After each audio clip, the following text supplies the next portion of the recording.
Welcome to the Word for 2022. Today we begin the Old Testament book of Esther. As you read this book, there are four main characters. There is King Xerxes, Queen Esther, her uncle Mordecai, and the king's advisor Haman. Now a good Jew, even today, whenever you hear the name Haman, you would hiss, because Haman was the first person to literally plan and pay to extinguish, to annihilate, to exterminate the people of God, the Jewish people. The book of Esther takes place during the exile. Now, as you read this book, you will not see God's name anywhere in the book, but you can see God's hand everywhere throughout the book. Here in chapter 1, the king gave a great banquet. For 180 days, the king was showing off. During this great banquet, he was showing off his vast wealth, splendor, and majesty. Now, as he was entertaining all of the men, Queen Vashti, she was taking care of the women. She was entertaining them with a banquet. Well, during this banquet that the king was having, there was a lot of drinking and revelry going on. The king, he was drunk. He was intoxicated. And then he called for Queen Vashti to come and show her beauty off to all the men. Well, the queen, she said no. The king didn't know what to do. And so the advisors came to give the king a suggestion. Now they were afraid that what the queen had done would pass all the way through the kingdom and all the women then would say no to their husbands.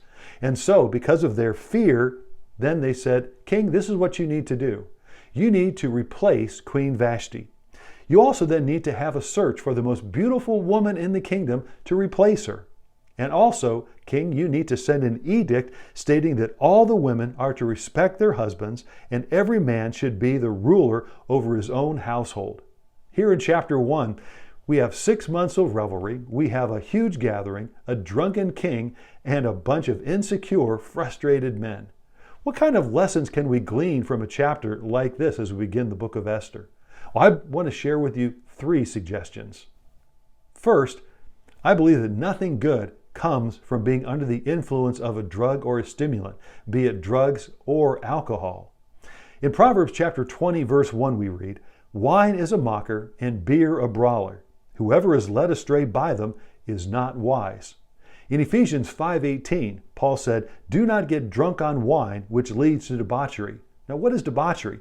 It's extreme indulgence, corruption, vice, depravity, immorality, and sin. When you're under the influence of a drug like alcohol, all of those things can surface.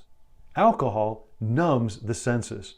Under the influence of alcohol, you don't think clearly, and it literally opens the door to suggestion. It opens the door for Satan to work in your life. Is it any wonder that alcohol is also called spirits?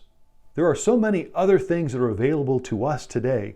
Why even play with that which has the potential to destroy relationships, careers, homes, and lives?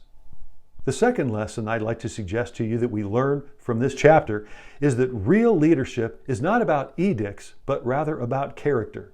In the home, relationships always trump rules. It's been said that rules without a relationship breeds rebellion, but relationship with rules breeds love and security. For husbands, we are to love our wives, and as fathers, we are not to exasperate our children. That means we need to have a relationship with them. We need to talk, listen, and then lead. On the job, the real power of a leader comes from the character of his or her life, the wisdom and love that they offer to those that they lead. Jesus talked about leadership in Matthew chapter 20, verses 25 to 28. There, as he was speaking to his disciples, he said, You know that the rulers of the Gentiles lord it over them. It shall not be so with you. For whoever would be great must be your servant, and whoever wants to be first should be a slave. Even as the Son of Man came not to be served, but to serve, and to give his life as a ransom for many. Jesus gave the example of what real leadership is. And then the third lesson is that sometimes saying no is the right response. When you know that something is wrong, you need to stand up and say no. When you're told to approve something that you know is wrong, again, we must stand up and say no. It takes courage, and oftentimes there's a price to be paid, but it's always better to obey God and do what is right. Thank you for joining the Word for 2022.